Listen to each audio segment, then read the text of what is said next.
welcome to Astronomy for Beginners. Today, it's been a while since I did a guide, but I thought it would be a good idea to do an extension of the improving new EQ mounts, particularly on EQ5. Now, one thing I did notice is when I was using the EQ mount 5, it's been a while since we've had some good weather, I noticed that I've got the telescope equatorial mounted, I've got polar aligned, I've got the SIN scan updated, drives are working, everything's all working, got the guiding set up, everything.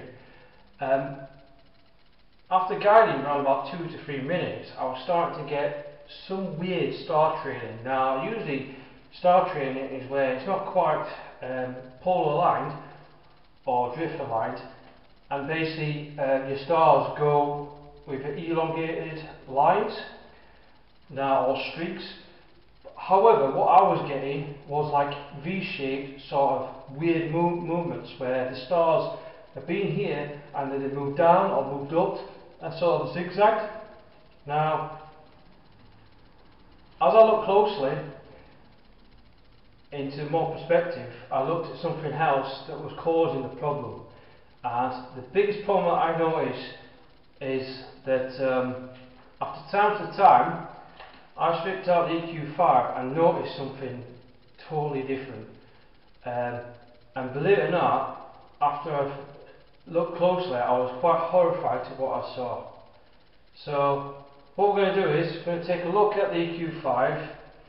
First I'm going to strip it off first so you have a whereabouts on how the setup works or not. You just need a few tools, you know, the Allen keys, you need some of them, and you usually get the screwdriver supplied with the kit, usually with the mount and all that. So we're going to take a look and I'm going to show you what was causing this problem. Okay, first thing we're going to do is EQ5 mount. First off, what you're going to do is you're basically going to take off all the cables. Bear in mind that each cable is a label, so ideally what I do is I colour code them with some tape or something like that, or labels or sticky stuff before you take them out, so you can put them in the correct format so you don't get confused. So first off, take off the cables. Basically you just pull them out straight away like that, and it's easy as anything. Alright, and just move them out the way. Okay, just move them out, and then you should have left with just the drive intact. What we're going to do now is get yourself one of these. This is supplied with the Skywatcher EQ mount or telescope you bought. You should get one of these. It's a standard Phillips screwdriver, and the first stuff you're going to do is take off the covers of the actual drives itself for the SIN scan. Bear in mind there's different setups, and if you've got the dual drives it might be a different setup to this, but it's basically the same really, it's just how it's assembled. Now also you take that off and they expose the gears. Obviously be careful with the screws, you don't want to lose them and you don't want to lose the case either, so put them in a safe place so you don't lose them. Okay, now at the other side, again using a screwdriver, there are 3 screws that hold the outer case of the RA drive. So basically you take off the screws up there. Alright, be careful you don't drop them, they're very tiny. Just screw them out at each side. Right, so then hold the case so it doesn't all fall out. Okay, and then once you've loosened them, try and get them so they don't fall out. Okay, and then the whole outer cover, exposing the dual drives on the RA axis. With this other half, this is secured by the ports. Now at the bottom there are little clips on either side. Now these are just held in tightly. Alright, so basically what you want to do is try and pull them off as steadily as you can. Okay, so they all pull out like so, yeah. So you pull them out like that. Okay, you can't get confused with the connections. because they're all fit one way, but that's basically the whole tyre cover off. Right then, after taking off obviously the port side of the where you put your cables and all that, the whole cover is all completely disassembled. This is something what I've noticed. Right, this is the dual drive. Right, this is one example. Right, as you look closely, I've noticed that the gears are loose.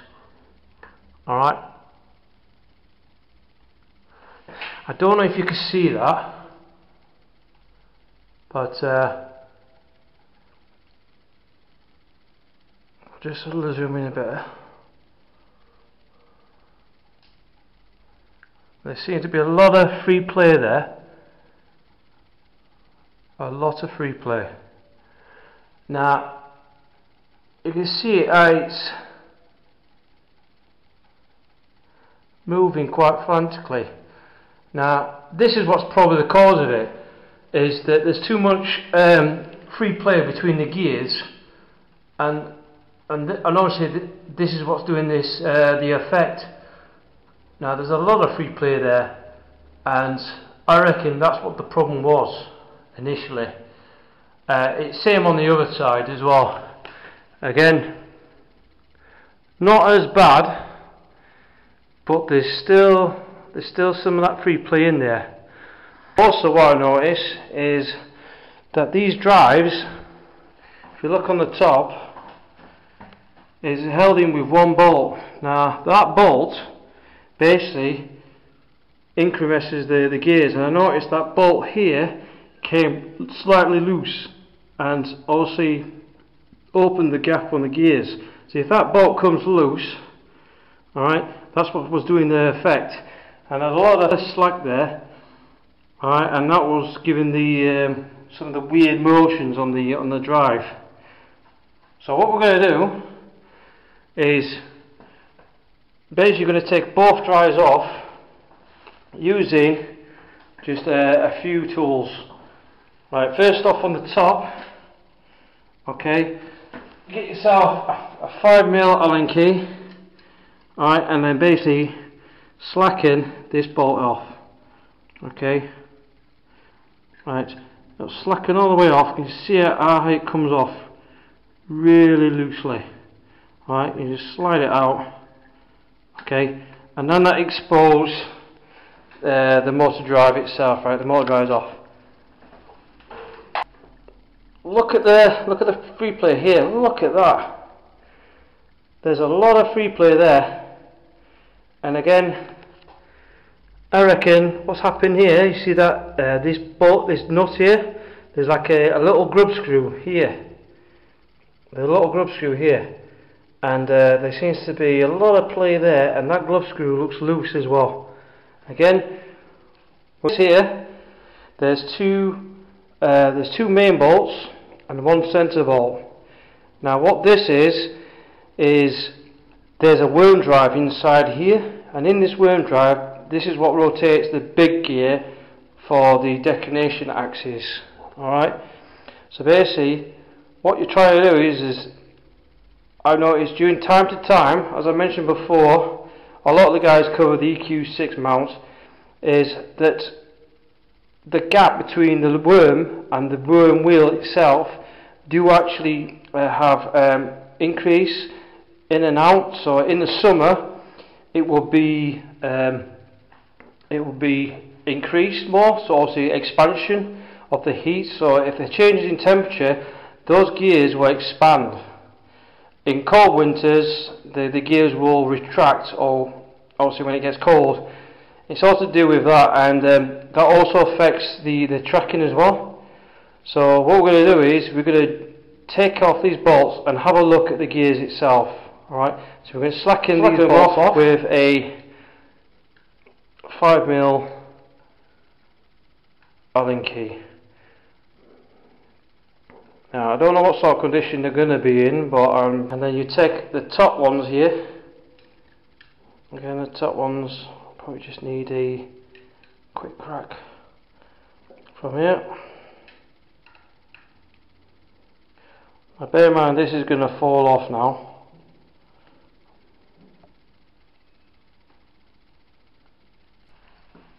either side. Okay, like that.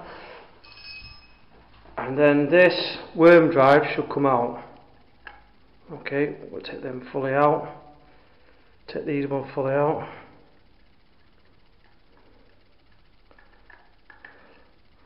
There you go. Right, as you can see, there's a worm drive, and that's your worm wheel. Okay, now one thing I did notice is there seems to be very lack of much grease there. So what I'm going to do is I'm going to clean up the worm wheel, or mess or something like that to clean up. Same as there seems to be very lacking of grease there.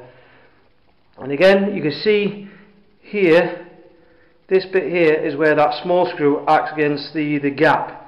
Now obviously when you tighten it up, alright, you are adjusting the gap. So basically if you tighten it up, you are making the gap bigger. So if you loosen it and then tighten the main bolts, you're making the gap smaller. So basically you're putting the gears in and out to synchromesh. Now also you don't want it too tight and you don't want it too slack. You just want it, from time to time, adjust it. Alright, but obviously with this we're going to just clear up the gears, repack it with some decent grease called a lithium, which is a lithium white grease, which is basically a bicycle grease, like a hub bearing grease you can get. Now bear in mind, use that stuff because it's really good and it doesn't turn into a liquid when it gets oily or something during the heat expansion. I would not use multi-purpose grease, but seriously use something like a lithium based bicycle grease. So what we're going to do now, we're going to clean up the gears, repack these and then assemble it back together. Okay, this is a drive unit. I did a bit of a clean using isopropyl alcohol on particularly around this worm drive and this normal spur gear. Also what I've done is I've tightened these up, okay, with a 2mm Allen key. Alright, just making sure that this one, really important one, goes onto the flat base here. Alright, so you can tighten up as tight as you can, not too tight so you're going to shear the screw, and that eliminated the free play on between the gears. Also I noticed that this gear, this side here, is held in by encased bearing. Now I've noticed if this goes slack, there's like a two-prong slot there. Now obviously this one's alright, but if this is loose, this could also give you with the free play.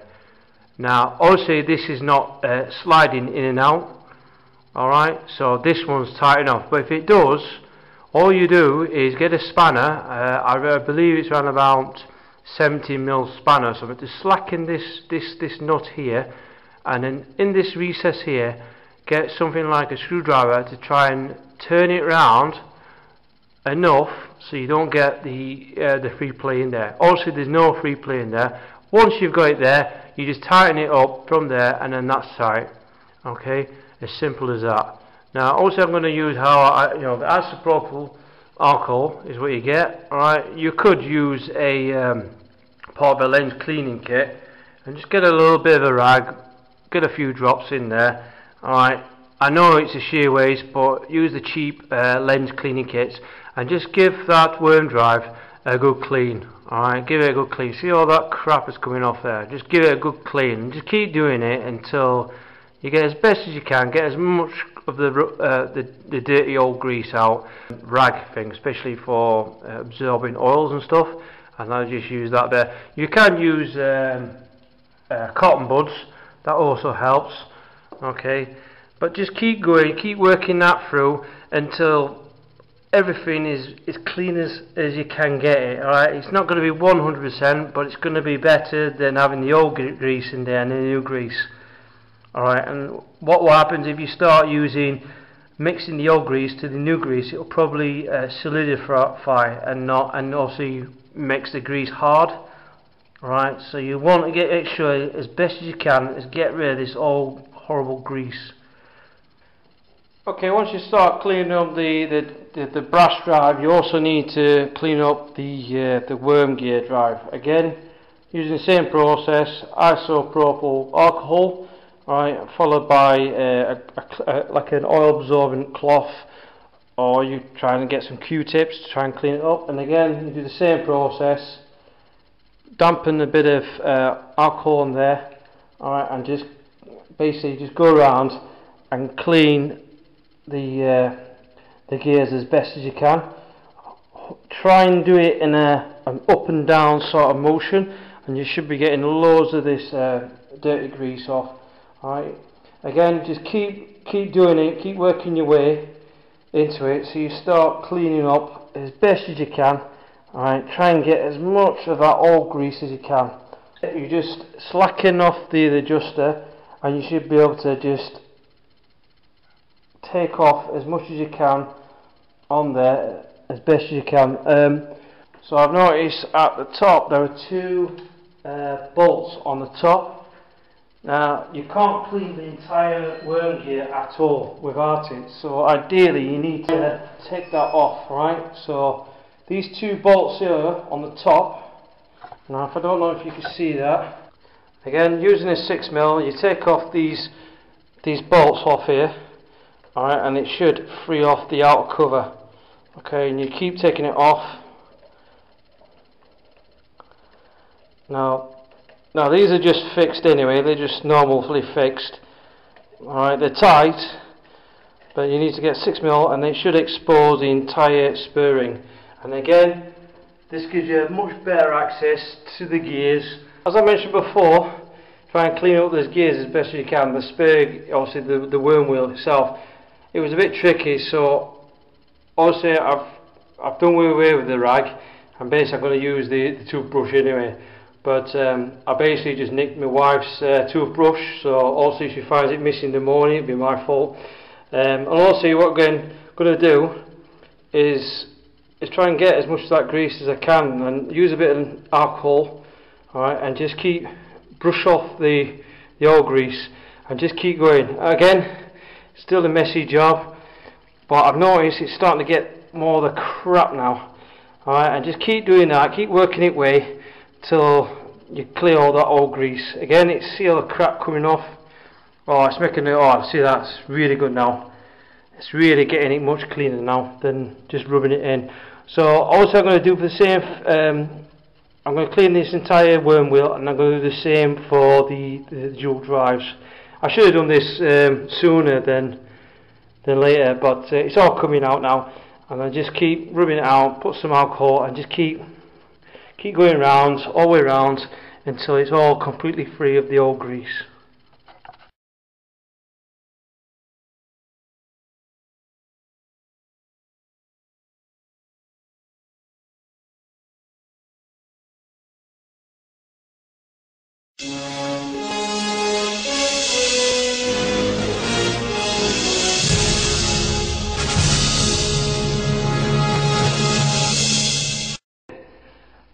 I've just cleaned up the main worm gear as best as I can. Alright, and I've also cleaned the actual brass spur gear and worm wheel itself. Much better now. I've got all the crap. It didn't take long. It just basically took about 5 minutes to get it cleared. One thing I did notice, and this is what I've just noticed here. You see this line here? This line is basically where that worm wheel has been under contact. Now it just shows you how you know, you can see it's very defined as well. This line as well, and I reckon this small point of contact is basically what gave me the tracking errors. Basically the zigzagging. So basically that worm wheel was not actually fully in contact at all, really, just by a little fraction with this little wear line here. Right, and I was quite surprised to see this. Now basically what we're going to do now is we're going to repack this spur wheel, obviously this worm wheel, and the drive with grease. This is the grease. Right, use bicycle grease, white grease it is. You can either get it with PTFE or lithium grease. Alright, again, it's basically a good old white grease, which is, it looks solid, but it's got a much lower melting point. But but the thing is, even when it melts, it's still very tacky. You can see it's a very tacky sort of grease, and basically you want it to repack the actual drive unit itself. So also you just repack the actual drive itself and just keep feeding it onto the worm wheel. Right? Don't use far too much. You just need to sparingly just spread that apart and just give it a good coating. Just spread it so you get in between that worm as best you can. Just keep going that further in. Alright, and just keep working your way into there. Alright, and just keep giving a good coat for the spline side, and just keep coating it. Put it into the spur gear and just keep feeding it in as best as you can. Alright, you don't need to go too much onto the grease, but enough just to coat those gears between the teeth and just give it a good coating. Alright, and just keep coating it. And again, go to the other one on the worm drive itself. Alright, good technique is just repack the grease. Alright, following like that, and just keep repacking it. Alright, keep applying more grease in there. You want to ideally just get as much of that grease embedded into the teeth. Alright, and just keep packing it. Alright, and just keep doing it. Take your time, just keep packing it, filling as much of the gaps as possible. Okay, once you've repacked the worm wheel, the worm drive and the spur gear, basically what you're going to do now is make sure that this part here is clear of grease, because that's where the two bolts and the centre screw mount up for the adjustment.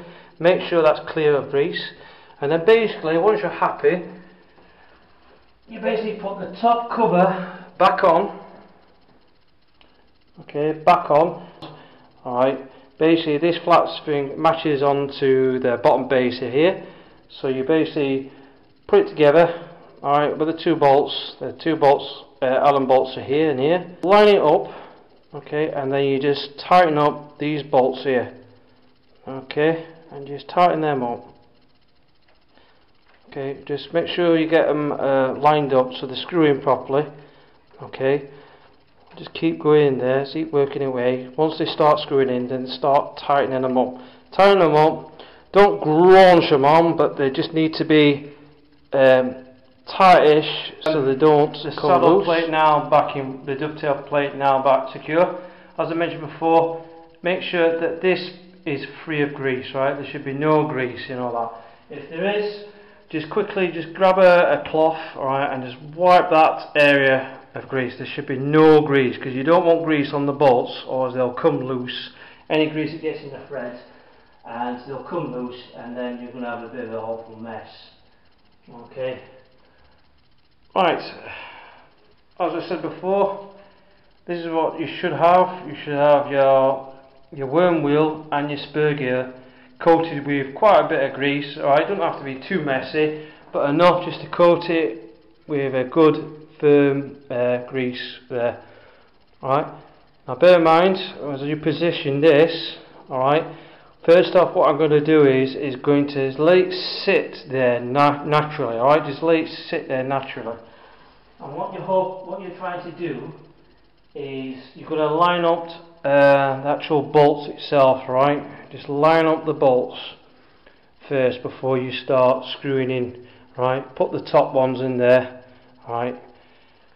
Nice and steady, right? Don't rush, right? Because you want to get this right, okay? So you basically start getting the 5mm bolts, and then start working your way around these Allen bolts.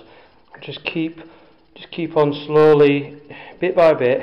Then you get the main ones here tying up from there. Okay, just nice, just line them up, it's nice and steady. Obviously as you tighten these up, these will start to get tightened up, so just again, just slowly work your way in there, Okay, and just bit by bit, not too tight.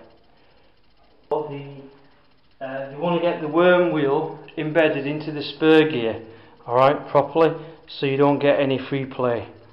And the one way to adjust it is you slacken these off slightly, alright, slacken them off, okay, and then what you're going to do what you're going to do now is once you slacken them off, right, you're going to slacken the main bolt off. Now if you slacken it all the way out, you can get a bit of free play in the gears, alright, okay, you can get a bit of free play on the gears. Let's just slacken it off, okay, so you get the free play there. So what you're going to do now is you're going to either loosen or tighten this centre bolt here, okay. Ideally what I do is I rotate the centre bolt with the 2mm Allen key. I wind it all the way in so I can't turn it out, alright, and then I basically keep winding it in.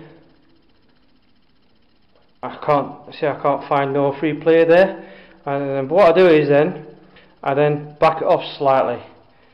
See what I did there? So I'll show you again. Okay, tighten it like that, best you can, not too tight, and then I back off slightly. Okay, so I've just done there. Do it again. The 2 bolts here, alright, with the 2 bolts. Okay, with the 2 bolts. Alright, and you should have no play. I've got no play on that gear now. Alright, so that's now adjusted. Okay, but slowly take your time, but the whole idea is adjust that gap from time to time. Periodically in the winter you've got to tighten it up. Alright, so basically slacken these 2 bolts, loosen that centre bolt there, the screw, and then tighten these up. But you basically periodically adjust that time to time. So in summer the gears will start to expand, so you've got to loosen them again. Okay, we're back to the actual electric motor itself, alright, for the declination drive. And what we're going to do is we're going to do a quick clean up on the spur gear itself, alright, clearing it with a toothbrush or cloth using isopropyl alcohol. Or you could actually, alternatively, if you haven't got any of that, you could also use WD-40, which has got a clean agent. You can try and clean it off with that. Now, one thing I did notice, alright, as I mentioned about the free play, I noticed that this was quite slack, alright, and these bolts here were very loose actually. These 2 bolts here, using a 2mm Allen key, alright, I noticed that this was loose, and you can see here, see the amount of play on there, alright. I've noticed that these came loose. Now what I did is, I'm going to slacken it off, and I'm going to take this apart, right. As you can see here, alright, you've got a load of grease there, a load of crap there that's come off there, and basically these 2 screws are acting against this flat here, this flat base. Now there's a lot of grease that's got in there, alright, and with this grease, basically this grease has loosened these little screws there. So basically what I'm going to do now, I'm going to clean that up. Right, I've now cleaned them up, and we're going to assemble it together and repack it with fresh lithium grease. Now, bearing things, what I've done is these brass washers. Basically, they all fit. All 3 of them fit at the back. Now, also I forgot to mention that they are right at the back as a spacer. Now, on this side here. So basically, what I've done is now obviously you've got the 3 washers here that go on the back. Basically, what I'm going to do, I've also these little screws here that fit here, I took them out and basically cleaned them up, just get off as much grease as I can, because if there's grease in there, they will go loose again. So I've cleaned them up as best as I can. Alright, so now what we're going to do now, we're going to repack Now carefully, so don't get too much onto the motor. Alright, don't want to get any traces of grease in there. Alright, so I'm going to pack it as best I can, right? Just pack it up. And then, with the small blob of grease here, I then put a little tiny bit of grease, just a smear coating between the washers, alright? Just keep a nice good clean coating of grease on there. Alright, so just coat them with just a little bit of grease. Now this bit is a tricky bit. Now on the pin itself, you've got to do a little bit of grease on there. You've got to put a little bit of grease, but without putting any grease on the chamfer. You don't want any grease on that flat piece there, alright, where the screws are. Alright, so ideally, just clean your hands for the grease at the moment with a rag or something. And ideally you want to get the screws in first onto the motor. So then once you've cleaned your hands, alright, get these screws, alright, and then just basically feed them through. Alright, don't cross thread them. Alright, just feed them through. Once they screw in, alright, brilliant. Okay, and then screw on this side as well. Okay, nice and easy. Okay, so they're screwing. Want to place a bit of film of grease on the side here, so just put a little bit of grease in the inside rings, not too much, just a little coating in there. Okay, now this, and then get a bit of grease on the gear itself, alright, and just repack it. Just keep working your way and just repack the grease you can, alright, with the grease. Now this is the careful bit. Ideally I would just put a bit of blob of grease on the corner, but carefully, but not near the chamfered bit, alright? Just keep away from the chamfered bit. Put a little bit of grease in the middle, and then just pop it out, pop it in there, alright? Just slowly feed the grease in there. Now if you get some grease on the flat piece, not a problem. So what you could do is get a rag, alright, and then clean that flat piece off, alright, as best as you can. Alright, clean that off so you've got no grease on that flat piece. It's very fiddly, but once you've got it there, that's it. That's all you need to do. And then put your 3 washers at the back, like so. Then clean that flat piece again, alright, carefully. Then with that, you then slide the flat piece in line. Now if it doesn't screw in properly, it's maybe because I've just put the bolts too far in. So you then slacken these off. Okay, slacken these off. Alright, and then you just slowly, that's it, and it just clunks in just like that.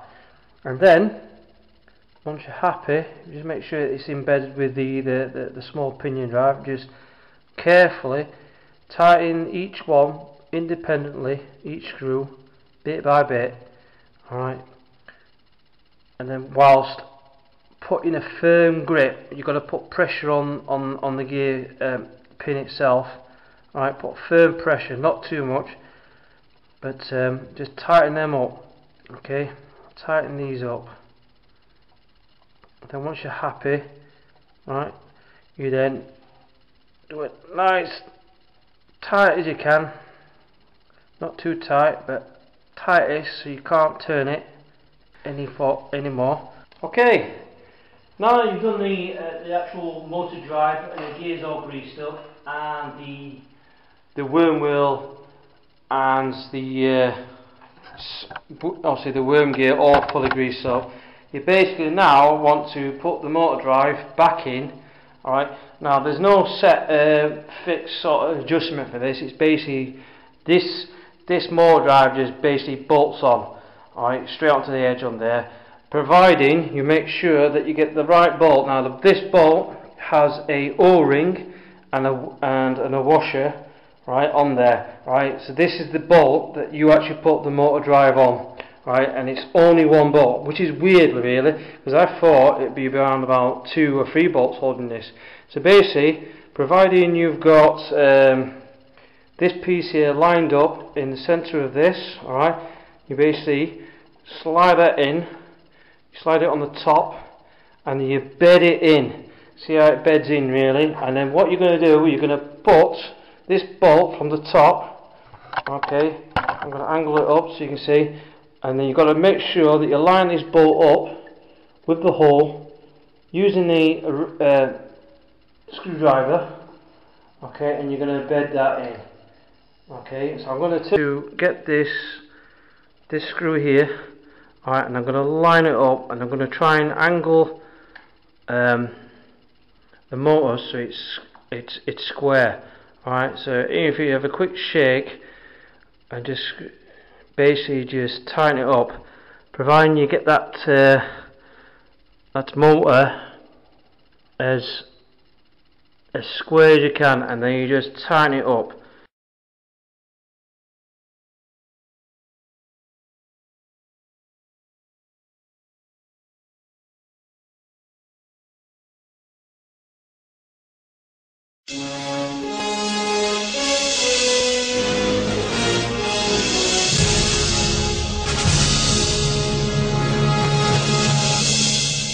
Okay, now we're working on the other drive, on the R8 axis drive. Now, again, it's a similar process, exact similar process. However, on this one, this is a bit tricky.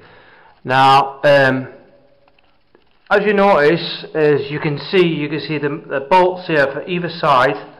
That you can actually take off this plate, obviously the worm wheel. However, for the motor itself, being just one screw, I noticed that the actual bolt is actually situated just underneath there to take off the actual motor itself.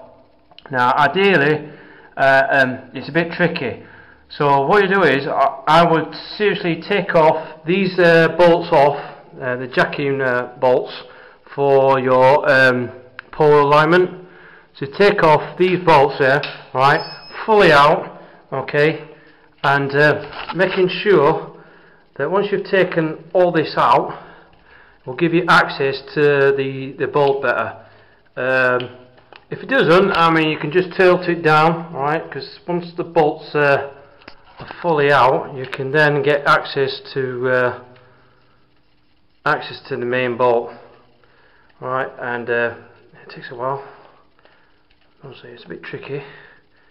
I mean, you need to try and get as much free space as you can so you can get access to that Allen bolt. Again, it's still bloody. Get there. It's fiddly, but it will all pay off in the end. Also, just keep winding that out.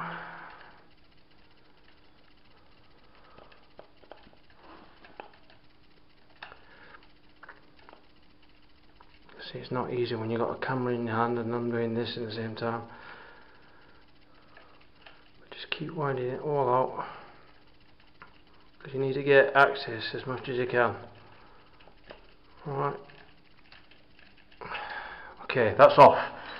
And then using your 5mm long bit, now it has to be a long extension, I'm afraid, and you've got to line it up. Alright, line it up in there. Let's get the camera angle, see there? Now got the hexagon bolt down, and you've got to try and crack that off. Alright, and then crack it off.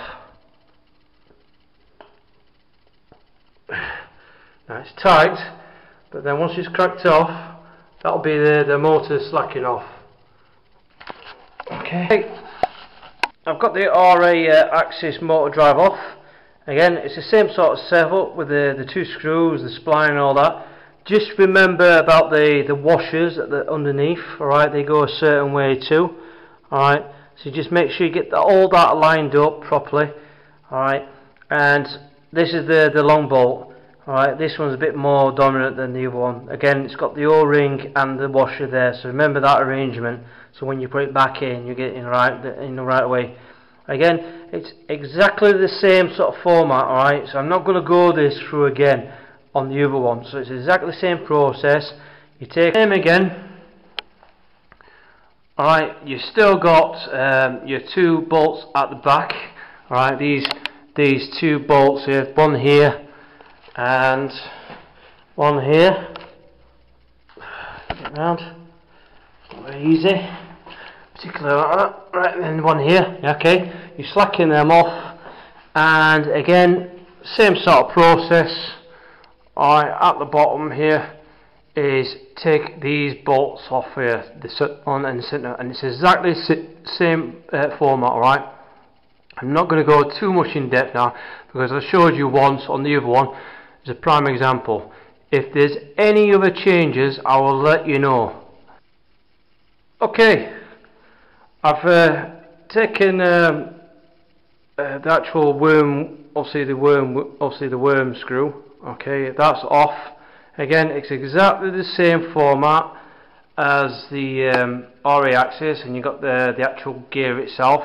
Alright, still the same format. However, just one thing I need to point out is as you take this off, the actual head swings out.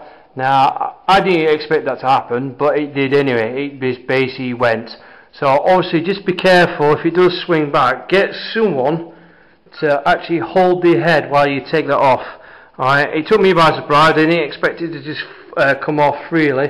Alright, so just make sure that you get someone to hold it, and then as you clean up the actual gear ring itself and the worm drive and all that. Okay, so same process as the last one. Clean it up as best you can and then repack it, and it's the same sort of process. Okay, I've spent about an hour trying to adjust the drives and the worm gear and the worm wheel. It's a bit tricky at first, but it's a bit of trial and error, because what happens if you over tighten it, usually the motors, once you've connected all the ports supplies, and you connect the handset and the battery together, as soon as you operate the drive, if it starts to bind or doesn't turn, right, do not worry, don't panic, because what it means is that the worm drive is too tight, so you have to keep adjusting it, take off the drive and then readjust again, and you have to keep doing it until you get free movement, also with no free play, and also allow it to turn freely, right, without trying to struggle with the motor. At the moment it took me a while to adjust because it is a bit fiddly. The RA is not too bad, but the actual declination drive is a bit tricky, because the actual lining up that worm can be a bit tricky. So what I've done now is, once you've got everything together and it's all moving frequently, you just operate this and just go through the whole sequence on each drive. Alright, full rotation on every single axis, and just keep doing that, working your way through it. Alright, each one, and you're looking for any binding or anything like that. If you're just in summer, always put a little bit of grease in there. Now I've got a bit too much grease in there, but I'm just working it in, and as soon as I've got it working on all axes, alright, then basically I'm just going to wipe off the excess grease. Alright, so it's all working alright, so get it all working in, and then once that's done and you're happy with it, then basically put them on the cover. As you see, it seems to run really well now, don't seem to be struggling at all, so I reckon it's worked quite a bit now. I'm quite happy that it's running quite smoothly with no free play as well, even on the gears. Right, there's no free play on those gears whatsoever now, alright, which is a bonus, because that's what I'm looking for. I'm looking for see if there's anything that's going to affect it big time. But what I'm going to do now is I'm going to connect the rest of this stuff. Well guys, I've got the mount running. What I did was just use a bright star, and what I did then was line the telescope, polo lines, and then just did the basic tracking on a normal star, for example. And with that, I did like a long exposure, and there was totally eliminated. No V shapes, no of the misshapes that you get, and it seems there's no free play in the drives now. There is a little bit of backlash because you're going to have allowance a certain amount of backlash, but most of that is totally eliminated to as it was then. Now it runs much better, much more smoother, and the good thing about it is once you've done it, that's it, the mount is really ready to go. I mean, I don't think you ever need to do that again for maybe another 2, maybe 3 years until you need to repack it and recheck the gears from time to time. But I've got it running up now, and she runs all the way across without no hassle, nothing. And whew, it has been a busy one, this one, and I thought I would celebrate for a few days or so, because like I say, this takes some time, but it's worthwhile. And if you want decent pictures, definitely go for this route. Try and look at the mount, but bear in mind is if the mount's working alright, then you don't have to do this process. But if you're getting the V-shapes patterns on the star field, then yeah, go for it. You know, go for the strip down and then clean up the gears and then readjust the gears. Another thing I need to add on is if you're using for astro photography and you say like your image across, if you still get the V-shape star patterns, then another more likely problem could be that your counterweight could be slightly off. Now bear in mind that when you've got all your telescope and your cameras and all that set up, ideally in a real world you have to have it counterbalanced so it's balanced perfectly. Now if you have it too perfectly balanced, what we have to do is that the gears just fluctuate. Basically there's a lot of free play in the gaps, so there's no tension on the gears. So ideally, if you're imaging for DSOs, it would be a good idea if you slightly lower the counterweight. Say like the telescope's on the east side, you just lower the counterweight slightly, about half an inch. And if the telescope's on the west side, for example, the telescope tube, you just lift the counterweight upwards for about an inch. So you have to do vice versa. And what that does is it will provide a load onto the gears so that these gears will mesh and don't fluctuate. In other words, free play. So if the motor is driving, then takes up the drive. You want that permanent lock on all the time. Alright, so you've got no sort of fluctuation in the drive. So basically you're putting the load, apply the load all the time. And that's what you're doing. Just slightly lower the counterweight slightly or upwards depending on which side the telescope is. Once you've done that, hopefully you should eliminate the V-shaped patterns on the stars. Other than that, I hope you enjoyed this guide. I hope you've learned a lot from it. Bear in mind that the EQ6 is slightly different now to this, but for the aware that the EQ32 or the EQ3 SynScan is also very similar to this mount as well, so the same similar setup. One thing to also bear in mind is that if you undertake anything like that, I would seriously suggest that you get someone who has a bit of hands-on experience. Now hopefully this guide has helped you a lot to give you an insight on what it entails and what you can do. But make sure you've got the right tools for the right job. And like I say, take your time if you're undertaking it. Now bear in mind, if whatever you do is if you're just the drive, make sure that you adjust the drive properly. Alright, and it takes some time, it takes a lot of time, you just got to keep adjusting it. If the motor doesn't turn very well or starts clicking, stop and just readjust the screws again, time for time. It takes some time to do it, adjust, but once you get there, that's it. You just got to keep going and keep adjusting. I mean, the RA was easy, but the declination was a bit tricky. But fair enough. Bear in mind, I hope you enjoyed this guide. I hope you've learned a lot through this video. Please feel free to ask me or Simon or any of the guys from Astronomy for Beginners and reference this guide. Now, obviously I'll be making some more guides further on, hopefully when the sky gets better. But I hope to see you then, and like I say, obviously get your telescopes ready for for some of the clear skies, alright, and hope for the best. Get some great pictures. We've had some really good pictures from a lot of people so far, and really appreciate the amount of hard work that's carried out for you guys, alright.